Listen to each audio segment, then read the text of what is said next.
নমস্কার, আমি মৌসুমি টেস্টি ট্রিটসে আপনাদের সকলকে স্বাগতম। চলে এসেছি নতুন একটা রেসিপি নিয়ে। আজ বানাবো মাছের ডিমের টক। তাহলে চলুন রেসিপিটি শুরু করা যাক।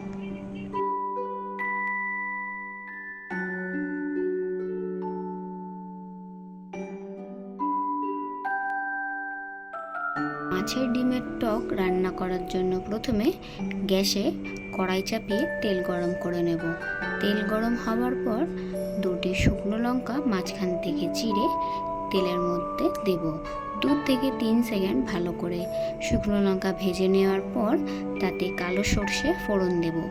সর্ষে ও লঙ্কা 5 থেকে 7 সেকেন্ড খুব ভালো করে ভেজে নেব। সর্ষে ও লঙ্কা থেকে গন্ধ বেরোলে তাতে স্লাইস করে কেটে জল ঝরিয়ে রাখা আলুগুলো দেব ভাজার জন্য। আলুগুলো লালচে করে ভাজবো। এই সময় গ্যাসের ফ্লেমটা মিডিয়াম টু হাই ফ্লেমে রাখতে হবে। আলুটা 50% কুক হয়ে আসলে কুচি করে কেটে রাখা আমের টুকরোগুলো দিয়ে দেব কড়াইতে। আমি এখানে টক দেখে একটা মিডিয়াম সাইজের আম নিয়েছি। আমগুলো আলুর সাথে ভালোভাবে মিশিয়ে নেব। এরপর আম ও আলুর মধ্যে একে একে 1 চামচ নুন দিয়ে ভালো করে মিশিয়ে নেওয়ার পর হাফ চামচ হলুদ গুঁড়ো ও হাফ চামচ ধনে গুঁড়ো দিয়ে ভালো করে মিশিয়ে নিয়ে 2 কাপ পরিমাণ জল দেব।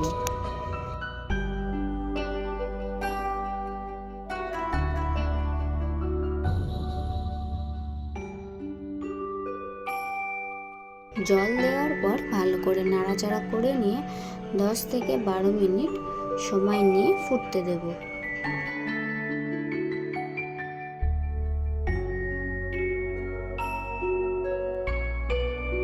12 মিনিট পর ঢাকনা খুলে নিয়েছি। এবার একবার দেখে নেব আলু সেদ্ধ হয়েছে কিনা। আলু মোটামুটি প্রায় 90% মতন সেদ্ধ হয়ে গেছে আর আম সেদ্ধ হয়ে সামান্য গলে এসেছে।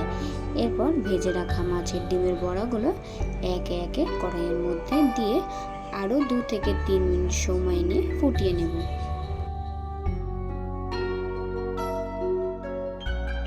2 থেকে 3 মিনিট পর ফুটিয়ে ওপর থেকে সামান্য পরিমাণ নুন ছড়িয়ে একটু নাড়িয়ে চাড়িয়ে নিয়ে নামিয়ে নিলেই তৈরি আমার আজকের রেসিপি মাছের ডিমের টক।